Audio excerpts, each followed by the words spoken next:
Assalamu alaikum, dear students and honorable guardians. How are you? I am also fine. Hope you are all well, safe and secure at home by the grace of Almighty Allah. I want to. Everybody welcomes to the Madhuri Yasmin Institutions MSPI online page. I will take your English class for the students of class 8. I will discuss with you about narration because it is new grammar part for class 8. So I will discuss with you about the narration. Today our topic is narration.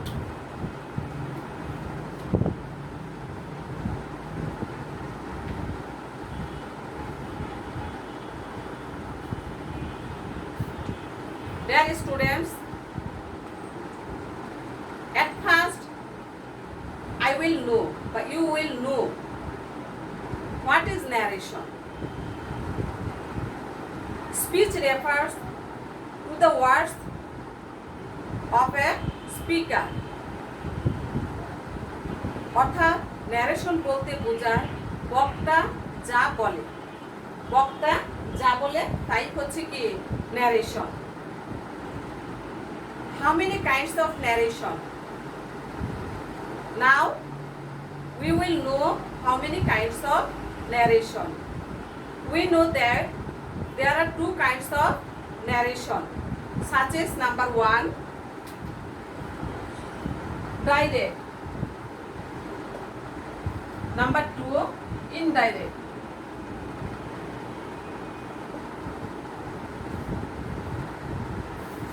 Dear students, I think it is not important the students for class 8 but also the importance of class 9 to 10 and 11, 12. So be attentive and listen to my lecture and what I say and see. Direct narration and indirect narration আবার অনেকে আমরা বলি direct এবং ইনডাইরেক্টও বলে থাকি. Now we will learn what is direct narration. The actual words of the speaker may be quoted. This is called direct narration or direct speech. Direct narration or direct speech. অর্থাৎ বাংলাটা হচ্ছে বক্তা তার ভাষাকে কোনো পরিবর্তন না করে সরাসরি তার ভাষা ব্যক্ত করাকে কি বলে ডাইরেক্ট ন্যারেশন বলে. ডাইরেক্ট মানে কি বলো তো? প্রত্যক্ষ. ডাইরেক্ট মানে হচ্ছে প্রত্যক্ষ মানে সরাসরি. Now we will know what is indirect speech. We may also report what he said without quoting his exact words. This is called indirect narration. অর্থাৎ বক্তার বক্তব্যকে কিছুটা পরিবর্তন করে ব্যক্ত করাকে কি বলে ইনডাইরেক্ট ন্যারেশন বলে. Is it clear? What is direct narration and indirect narration?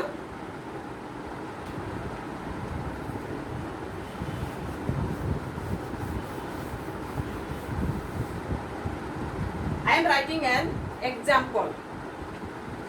Look at the board.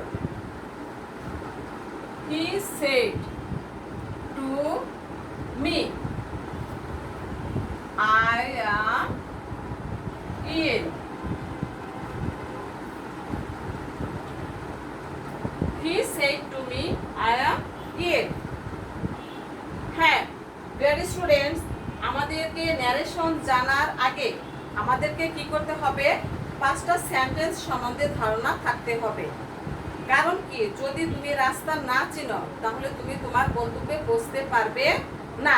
R it is very very important এজন্যই বলছি, কারণ এটা অষ্টম শ্রেণীর জন্য নতুন, সম্পূর্ণ নতুন একটা গ্রামারের অংশ। সেজন্যই আমি বলছি এটা তোমাদের জন্য খুবই গুরুত্বপূর্ণ। তবে আমাদের ন্যারেশন করার পূর্বে we know about the basic knowledge of 5 sentences.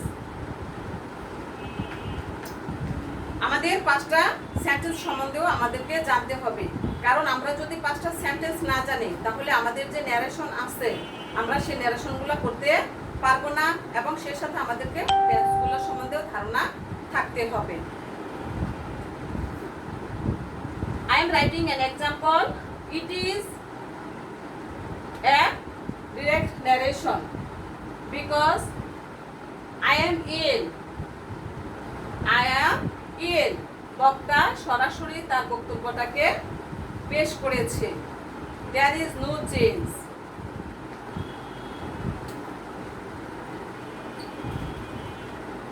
এটাকে আমরা যদি করতে যাই তাহলে অবশ্যই আমাদেরকে সেন্টেন্স সম্বন্ধে ধারণা থাকতে হবে। সেজন্যই আমি এটার আনসার লেখার পূর্বে আমি তোমাদেরকে 5টা সেন্টেন্স সম্বন্ধে ধারণা দিচ্ছি।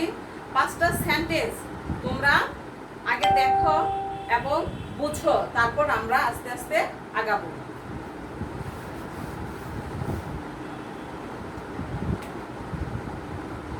Number 1, assertive sentence.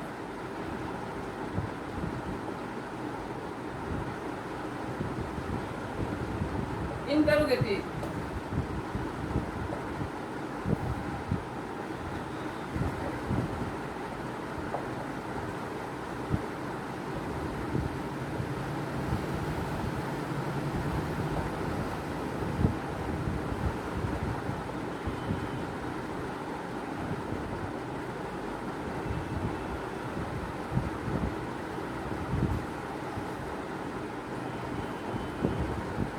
look at the board. I am writing 5 sentences: assertive sentence, interrogative sentence, imperative sentence, operative sentence and exclamatory sentence. এখন আমরা এগুলা কিভাবে চিনব? assertive sentence হচ্ছে সরাসরি বর্ণনামূলক সেন্টেন্স। assertive sentence হচ্ছে বর্ণনামূলক বা বিবৃতিমূলক সেন্টেন্স। assertive sentence আবার দুই প্রকারের হতে পারে, অ্যাফার্মেটিভ আর একটা হচ্ছে নেগেটিভ, অর্থাৎ হাবোধক বাক্য হতে পারে আবার নাবোধক হতে পারে। এটাকে আবার দুই ভাগে ভাগ করি আমরা।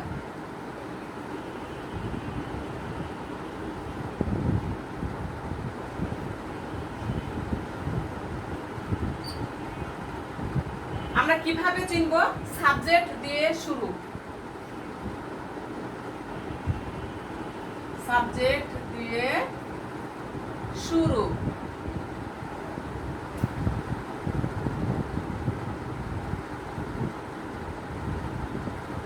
সাবজেক্ট দিয়ে শুরু। An example: I am a boy. I am a boy. Subject দিয়ে শুরু and it is an affirmative sentence. Next, interrogative sentence. Interrogative sentence সহজ চেনার উপায় হচ্ছে interrogative sentence এ কি থাকে? Note of interrogation, অর্থাৎ প্রশ্নবোধক চিহ্ন থাকবে। প্রশ্নবোধক চিহ্ন থাকবে। For example, do you know me?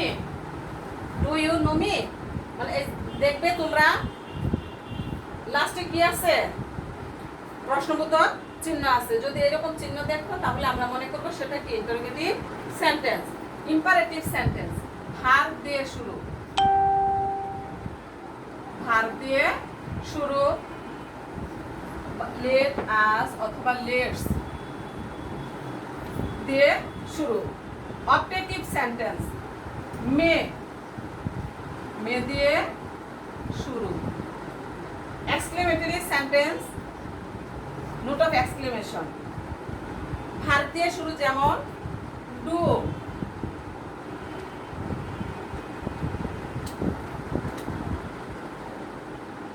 Do the work. একটা ওয়ার্ড ভার্ব দিয়ে শুরু।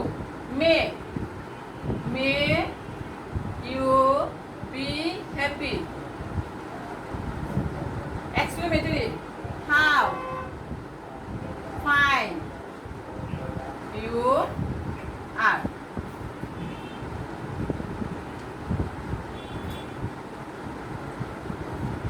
Is it clear about 5 sentences?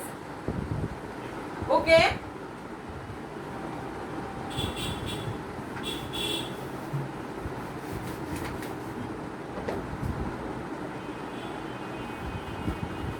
Now how will I change direct to indirect? এখন আমরা ডিরেক্ট আর ডাইরেক্টকে কিভাবে ইনডাইরেক্ট করতে হবে এটা আমরা শিখব। আমি একটা সেন্টেন্স লিখেছিলাম এখানে, হি সেড টু মি। কি লিখেছিলাম? হি said to me I eat.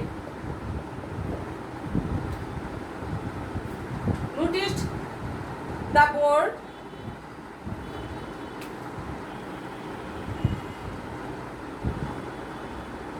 Which kinds of sentence? It is an assertive sentence because starting the subject. আমি কিন্তু উপায়ের মধ্যে লিখেছিলাম আমাদের অ্যাসার্টিভ সেন্টেন্স কিভাবে চিনবো। তাহলে অ্যাসার্টিভ সেন্টেন্স চিনার উপায় কি? যে সাবজেক্ট আছে এবং এটা কি affirmative sentence, so it is assertive sentence. আমরা আজকে শুধু অ্যাসার্টিভ সেন্টেন্সের ন্যারেশনটাই করব। কোন sentence? Assertive. Narration of assertive.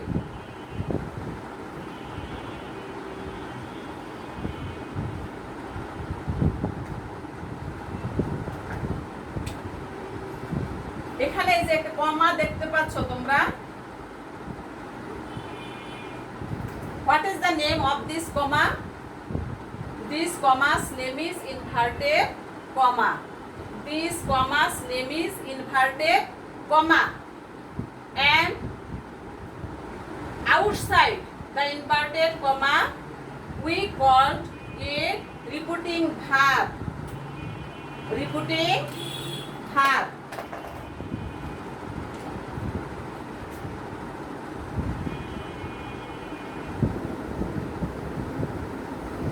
And repeated speech.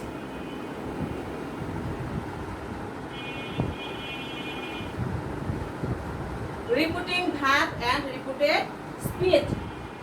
Repeating verb যদি assertive sentence হয় তাহলে আমরা কিভাবে করব?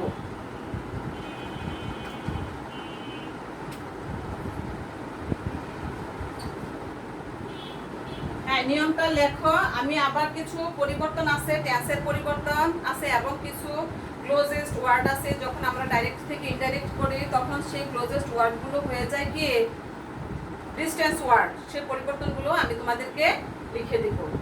তাহলে এটা আমরা কিভাবে করব? At first you will write the subject of repeating verb. Subject he, said to, said to অথবা টোল্ড। অবজেক্ট যদি থাকে। এরপর আসো আমাদের যে ইনভার্টেড কমা আছে, ইনভার্টেড কমাটাকে আমরা কি করব? তুলে দিব। ইনভার্টেড কমাটা উঠে যাবে। তাহলে ইনভার্টেড কমাটা অ্যাসার্টিভ সেন্টেন্সে কি দিয়ে উঠবে? দ্যাট। ইনভার্টেড কমা কি দিয়ে উঠবে? দ্যাট। নেক্সট সাবজেক্ট রিপিটেড স্পিচের সাবজেক্ট কি আছে? আই। আর রিপিটিং ভার্বের সাবজেক্ট কি আছে? হি। তাহলে আইটা কে কথা বলছে? সে। হি সেড টু মি, সে আমাকে বললো আই এম ইল, আমি অসুস্থ। তাহলে আমিটা কে বলতেছে? সে। তাহলে আইটা কে? সে। তাহলে এটা পরিবর্তন হয়ে কি হবে? হি। এবং টেন্সের পরিবর্তন হবে। আমি টেন্সের পরিবর্তনগুলো এখন লিখে দিব। এম ইজ আর থাকে পরিবর্তন হয়ে হবে was were. Next extension in, এবং কোনো প্রকারের চিহ্ন থাকবে না। কোনো রকমের চিহ্নই কিন্তু আমাদের থাকবে না। দেখো সব উঠে গেছে।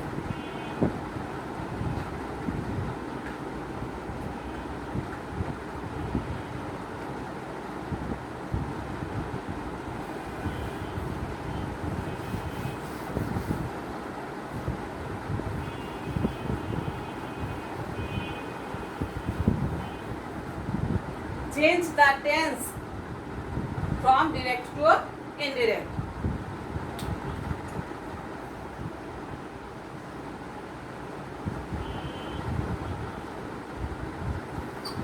টেন্সের কি কি পরিবর্তন হবে? আমরা যখন ডাইরেক্ট থেকে ইনডাইরেক্টে করব তখন টেন্সের পরিবর্তনগুলো আমি লিখে দিচ্ছি, তোমরা দেখো।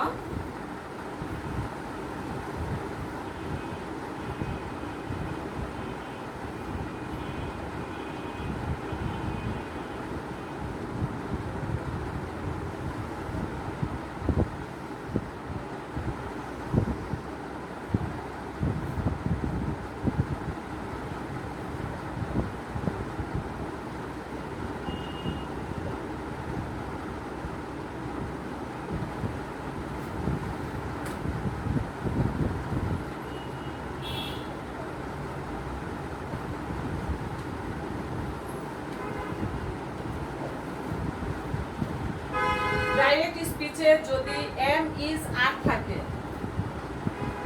এম ইজ আর, ইনডাইরেক্ট হবে কি was, were, had, has, had, shall, should, will, would, can, would, may, might, must, had to, must থাকলে had to হয়, আবার কিছু কিছু ক্ষেত্রে আছে সেগুলো পরিবর্তন হয় না, সেগুলো আমরা যখন করব তখন আমরা দেখব। was, were, had been, do, does, did, had plus B3, B3টা হচ্ছে ভার্বের 3 নাম্বার রূপ। একটা ভার্বের কয়টা ফর্ম আছে? 3টা, প্রেজেন্ট, পাস্ট, পার্টিসিপল। B3টা হচ্ছে participle, past, present, past, past participle ফর্মটাই হচ্ছে কি B3। B1, B1 মানে ভার্বের প্রেজেন্ট ফর্ম। B1 থাকলে B2, B2 থাকলে had plus B3, B1 plus S অথবা ES থাকলে B2।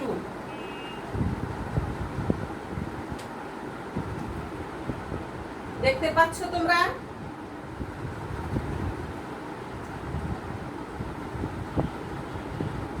এরপরে আরো কিছু ওয়ার্ড আছে, মানে ক্লোজেস্ট, নিয়ারেস্ট কিছু ওয়ার্ড যেগুলোকে চেঞ্জ করতে হয় ডাইরেক্ট থেকে ইনডাইরেক্টে গেলে, সেগুলো কি হয়ে যায়? ডিসটেন্স ওয়ার্ডে পরিণত হয়ে যায়। সেগুলো আমি তোমাদেরকে লিখে দিচ্ছি, তোমরা লিখে নাও।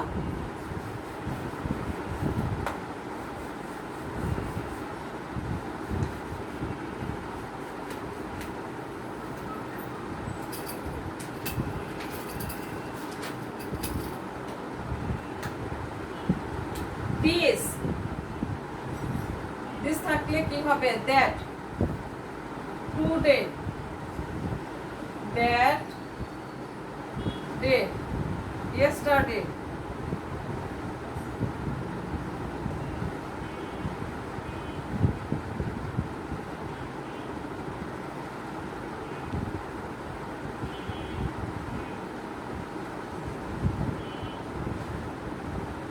the next day অথবা the following day। Here, there, ago, before, come, go, now, then,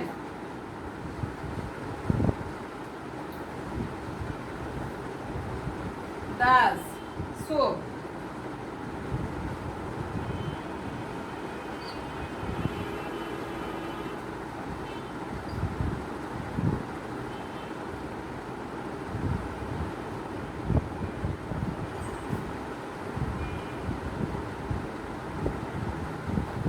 আমাদের এগুলা হচ্ছে পরিবর্তন।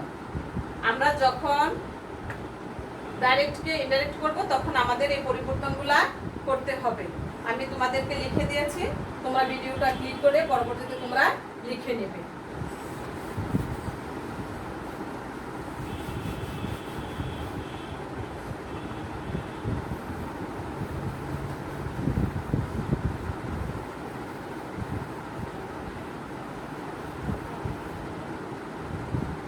আমি একটা উদাহরণ দিয়েছিলাম, আমি আরেকটা উদাহরণ দিচ্ছি যাতে তোমরা সহজে কি বুঝতে পারো। Mother said to me. Mother said to me,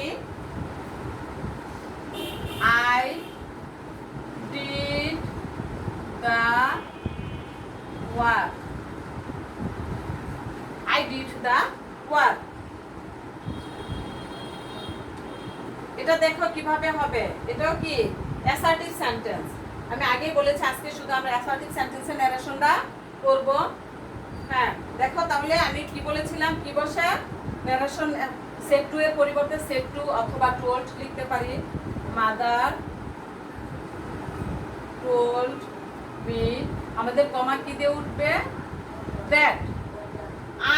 আইটা কে বলতেছে, মাদার, তাহলে কি হবে, শি।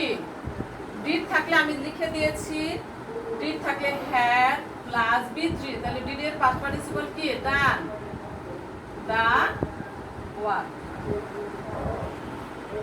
আন্ডারস্ট্যান্ড? আমরা আরেকটা করব, আমি আরেকটা উদাহরণ দিচ্ছি, সেটা আবার আরেকটা নিয়ম।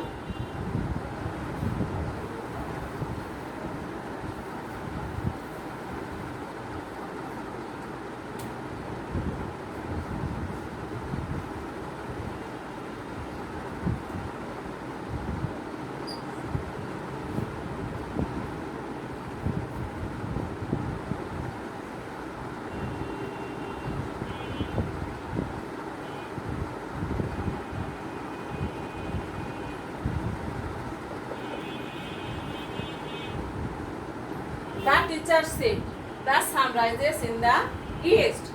সূর্য পূর্ব দিকে ওঠে, শিক্ষক বললেন। It is a universal truth. আমাদের নিয়মে আছে যদি রিপিটেড স্পিচ ইউনিভার্সাল ট্রুথ হয়, কি হলে রিপিটেড স্পিচ যদি ইউনিভার্সাল ট্রুথ হয় তাহলে টেন্সের কোনো পরিবর্তন হবে না। কিভাবে তাহলে করতে হবে, দ্য টিচার সেড, কমা আমাদের কি দিয়ে উঠবে বলেছিলাম, দ্যাট, কমা উঠবে আমাদের দ্যাট দ্বারা। তারপর আমাদের এখানে সাবজেক্ট কি আছে, দ্য সান, রাইজ, রাইজে থাকবে, কারণ এখানে কি হবে না, রাইজের পাস্ট ফর্ম রোজ হবে না, কারণ এটা কি ইউনিভার্সাল ট্রুথ। যদি চিরন্তন সত্য হয় তাহলে টেন্সের কোনো পরিবর্তন হবে না।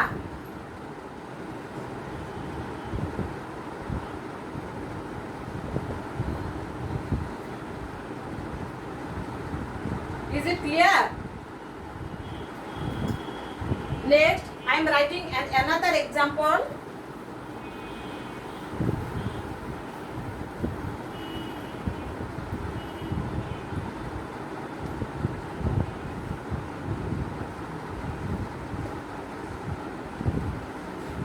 Abir says,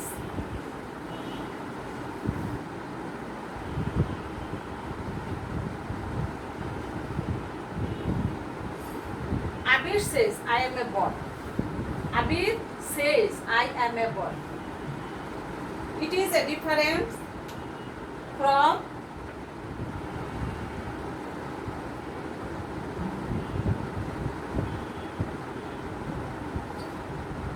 Abir says, look at this sentence.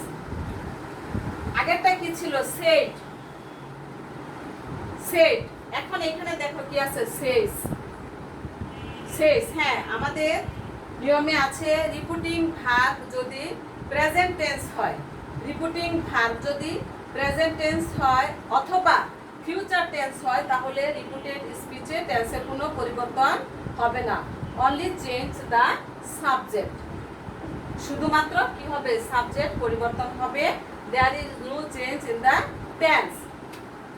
Abir says, Abir says or টেলসও লিখতে পারি, কমা উঠবে আমাদের কি দিয়ে, দ্যাট। এটা কে বলছে, আবির, হি। এখানে কি আছে, এম। আমরা তো জানি যে এম ইজ আর থাকলে কি হবে, ওয়াজ হবে, কিন্তু এখানে টেন্সের পরিবর্তন হবে না। কারণটা কি, রিপিটিং ভার্ব আমাদের কি আছে, প্রেজেন্ট টেন্সে আছে।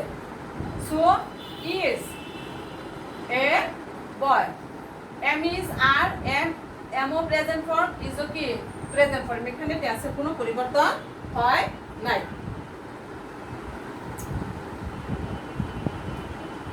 Clear is it? Okay, dear students, no more today. With best wishes to all.